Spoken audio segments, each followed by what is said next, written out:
dog, we need to talk about YCS Indianapolis. Personally, I think that there are some huge problems that we got to talk about, but there's also some things that we can take out of this event, which is amazing. If you stay tuned, I'll be giving you all the information that you need to know about what happened. Let's go ahead and jump on in.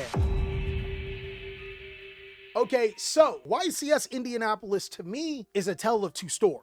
On one side of the story, you could say that this was one of the worst competitive Yu-Gi-Oh events in a very long time. At least that's what the far left would say. On the other side, there are some glass half full people that would say that there are some things that are completely amazing. And then there's also snake eyes in the middle. I think it's best to break down the good and the bad, but I want you guys to let me know down below in the comment section if the good does outweigh the bad or if there's something else that I'm missing. The good thing about YCS Indianapolis, there were over 1,700 Yu-Gi-Oh players. In comparison to YCS Raleigh, there was only 100 less players, so you can say Yu-Gi-Oh is still in a healthy spot when it comes to player attendance. All of the games were also streamed over the weekend in a timely fashion, and the best part about it is that the rounds were relatively quick. You see, normally if you go to any type of YCS event, those 45-minute rounds take about an hour-ish. And that's mainly because despite you may have finished your round on time, other players may be getting a time extension or playing into what is called time, meaning that they're playing after the 45 minutes. There's also a whole bunch of discrepancies and other things that could be happening in between rounds, but for the most part in YCS Indy, most of the things happen without a hitch. I think that is easily one of the best things that you could say about Konami over this event. It was a well-ran event overall. And in this part of the video, we like to talk about some of the most popularly used Yu-Gi-Oh cards.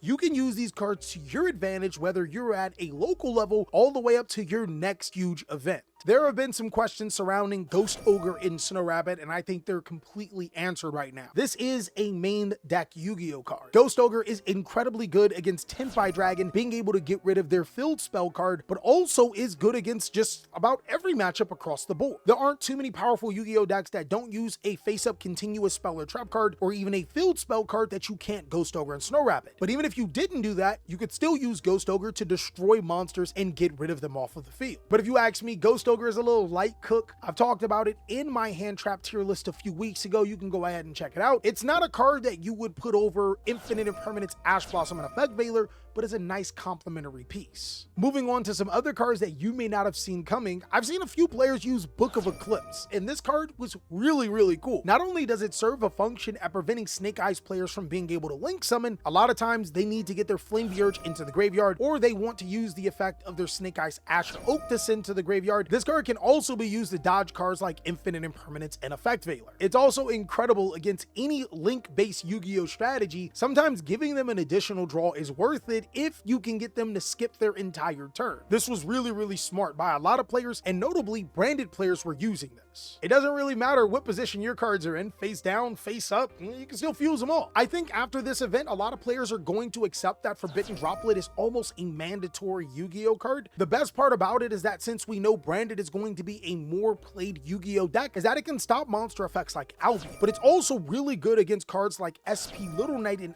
IP Masquerena.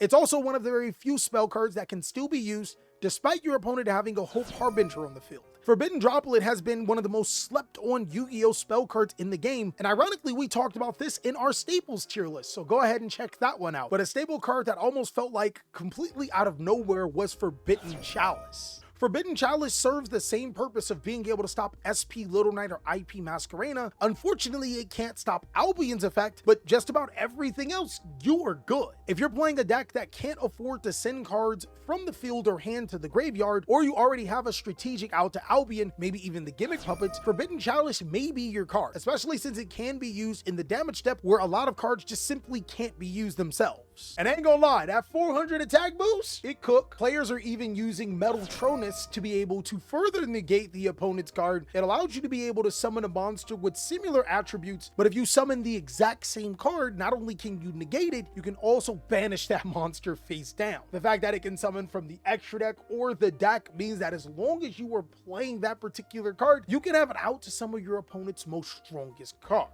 But now, the bad part lies in some of the cards that are being played, because it shows a huge problem in Yu-Gi-Oh right now. Some other cards that people are using are Crossout Designator and Skill Drain. These cards actually help decide the winner of YCS Indianapolis. That's how powerful they were. Skill Drain is almost one-sided for Snake Eyes because you can use it on your opponent's turn and negate their monster effects, but seeing that Snake Eyes plays plenty of cards to send Skill Drain to the graveyard, you can turn your monster effects back on. And Crossout Designator allows you to be able to stop your opponent's important cards, but only if you're playing the same cards. And that's where the problem starts. The bad part about this Yu-Gi-Oh sandwich is that it seems that everyone is playing the exact same cards, but to add on to it, everyone is playing the exact same cards that's hurting their gameplay. Take, for example, the finals of the YCS was nothing but hand traps, and then Crossout Designator to stop hand traps, and then hand traps to stop the Crossout Designator, and then Crossout Designator to stop Skill Drain. Now, obviously, we know that they've gotten to the top tables for a particular reason. Both of the players are incredibly skilled, but I think the biggest problem in Yu-Gi-Oh is Snake Eyes being able to afford to play all of these devastating Yu-Gi-Oh cards, and the only way it can be contested is certain other Yu-Gi-Oh cards that you must play. It takes me back to the Boomer days, where the only way to counter Chaos Emperor Dragon getting rid of your Sengan to search Yatagarasu was to do it yourself, and the only counter to that counter was hope that your opponent didn't get it. Yu-Gi-Oh is at an incredibly flawed spot. Snake Eyes doesn't have enough cards to be able to stop them, while the other strategies in the game have plentiful. And since Snake Eyes can utilize those particular cards to stop those decks, it becomes the de facto tier 0 deck. Even if you look at the YCS's top 32 bracket, you can see that Snake Eyes clearly dominated. In order to be considered a tier 0 Yu-Gi-Oh format, all the strategy you need to do is take at least 50% of the representation in the top cut. Unfortunately, Snake Eyes took 20 out of the 32 slots. I think the biggest problem here is that it's incredibly frustrating when you're dealing with a deck that is just better than yours. Yes, there's going to be a time that you can win, but anytime you're sitting across a Snake Eyes player and you're not playing Snake Eyes itself, you automatically put yourself in a situation where you decrease the odds of winning. Fortunately enough, there were some heroes that actually challenged the norm and played decks that weren't Snake Eyes and still got successful. Congratulations to Max Guy with your top 32, because it actually does exemplify what we've been talking about in this video. He got into the top bracket with a deck called Solomon Great FTK, but the FTK component becomes a one-card combo because of Snake Eyes. Basically, how this FTK works is that you link summon into Solomon Great Pyro Phoenix, then you special summon Solomon Great Raging Phoenix to your opponent's side of the field, burning for 2800 damage. You then summon Awakening of the Possessed Greater Inari Fire to burn for an additional 28, and by sending it to the graveyard, you can add Spiritual Final Art Karuni from your deck to your hand to burn for the final amount of damage to win the game. Now, this FTK is still technically possible through Solomon Great cards, but because Snake Eyes is so resilient of hand effects, not only is it hard for a player to figure out what to actually disrupt in this FTK, the deck is naturally resilient to hand effects in the first place. Overall, though, I can't hate the man. He got a top 32 with Solomon Great. That's best. Let's go. And on the other side, it actually did show you how Snake Eyes can be incredibly busted and even toxic in the Yu-Gi-Oh card game. Now, moving into the top 16, you would hope that some of those other strategies may have taken Snake Eyes out, but unfortunately, there were 12 Snake Eyes strategies and 1 Despia, 1 Labyrinth, 1 Melodious, 1 Tenpai Drag. Ironically, I think that those are the best decks in Yu-Gi-Oh right now, and it only proves my point that they made it inside of the top 16 bracket. Let's go ahead and look at Joshua Ramkinsu's Melodious deck. This particular strategy is still playing D-Barrier in Crossout Designator, and it still follows the same lines as a typical modern Yu-Gi-Oh deck. Of course, you have a ton of hand traps to be able to stop your opponent, but the difference between Melodious and Snake Eyes is that Melodious is a little bit more fair while also providing you a monster in Herald of Orange Light to be able to stop your opponent's top cards. Another deck that was incredibly effective at the YCS event was Yuri Diaz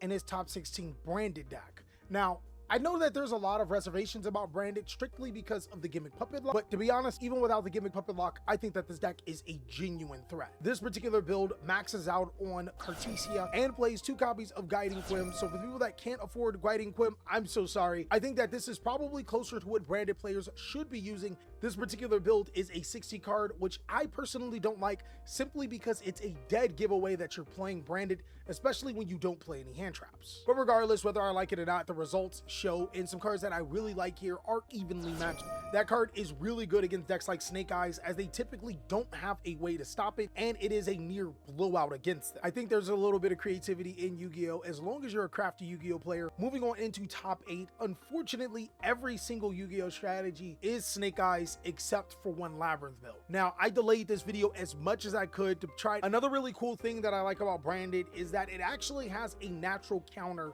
2 dragons fall on an Albaz can be set to your side of the field, and then you can essentially get rid of all of the dragons on the field by sending them to the graveyard to summon Albalanetus, the Abyss Dragon. That means that not only do you have coverage against Tempai Dragon, you also have coverage against Hope Harbinger, which is a problematic card to be able to stop your spell cards. I think Branded has a really solid matchup and should be explored a little bit more, but unfortunately moving into the top 8, Branded got knocked out, and the only deck remaining that wasn't Snake Eyes was Labyrinth. Now, I did try my best to hold off this video as long as possible to get that particular Labyrinth deck profile, but unfortunately, it's not out as of making this video. I think that Labyrinth has evolved into another deck that could counter Snake Eyes, and it's all because of Destructive Daru mechanic. The card is not only pretty good at getting rid of links, but also preventing your opponent from using monsters into links, and can save you from hand effects like Effect Veiler and Infinite Impermanence by flipping your own monsters face down. But now that we're done with that, we have to get into top 4, which essentially is just all Snake Eyes. Unfortunately, none of the decks that we mentioned were able to crack the top cut. I don't think that that means that they're bad Yu-Gi-Oh decks, they just didn't have their time to shine. It also just goes to show how toxic the Yu-Gi-Oh format is, because Snake Eyes is inherently a deck with no weaknesses. Unfortunately, on live stream, we got to see a lot of Snake Eyes mirror matches, and just about everybody in the live stream was disengaged. We were talking about everything but Yu-Gi-Oh at that point in time, and that's where I have to bring that question that we've been debating on for so long. Who is the best child prodigy in anime? Some people said Gohan because of its immense strength. I heard Mashi. Me personally, I think it's Aluka, mainly because Aluka can grant any wish, and that is ridiculous. You see how more fun that is to talk about than Snake Eyes? That's pretty much where we're at in the format. And this actually allows me to circle back to the biggest problem that we've been talking about with Yu-Gi-Oh! Not only does it become disinteresting when the top deck has no major weaknesses that other strategies can exploit, it becomes even worse when everyone is playing the same cards and the same counters to the same cards. Some people are going to tell you that this deck is spicy and different, but this is Christopher LeBlanc's second place Snake Eyes deck, and as you can see in this particular deck, everything is pretty close to the same. The cards played, the counters to the counters, even the counters to the counters that are counters are pretty much identical to every single Snake Eyes deck. This is going to be a standard pure Snake Eyes deck that you will see in your area. If you guys want to win as consistently as possible, out of all 71 cards, you can probably change about 5 of them. And to further my point, you can look at first place Pula Silva's deck, and it's almost identical. There are maybe roughly around 5 to 8 cards that are being changed, and that's pretty much all personal preference. What's incredibly frustrating about this particular format is that not only does it come down to a tier 0 format, it comes down to skillfully using Crossout Designator to stop a card being cited against you because everyone is playing. I think that that's where everyone's having a really big problem in Yu-Gi-Oh! While there is skill in the game, the highest skill plays are based on just knowledge and preparation, and there has been a huge lack of diversity when it comes to the upper echelon of competitive Yu-Gi-Oh! If I remember correctly, this is the 8th YCS in a row that Snake Eyes has won, which is completely crazy. And it just goes to show at the highest level of competition that this deck is not good for a balanced Yu-Gi-Oh card game. Now, since we've already talked about the good and the bad, let's go ahead and talk about the good again. Compliment sandwich, guys. You got to keep to the compliment sandwich. Again, there were some problems on how venues were being ran that I was really excited that were fixed. The judging, phenomenal. I tried my best to find as many mistakes as possible, but what happened was I actually wound up learning a few things and becoming a better player from it. Another cool thing is that it was really awesome to see some brothers as judges having a diverse background. Every time that we got to see feature matches was really cool. Outside of the decks, being able to see players having fun was still pretty awesome. I think that Yu-Gi-Oh! Is really close to doing something special again. They have a couple of huge things to fix up, but once they do, the card game can be so much fun and worth it to play. The only problem is that there is multiple components that need to be addressed in order for Konami to get the game right back on track. I've only spoken about YCS Indianapolis, but I want you guys to let me know down below in the comment section what are some other major problems we need to talk about, because there is another huge problem that Konami genuinely needs to address if they want to keep up in the current card game climate. But until then, big dog, you already know, I hope you're having a phenomenal day. Go ahead and check out these videos so I can catch you on the next one.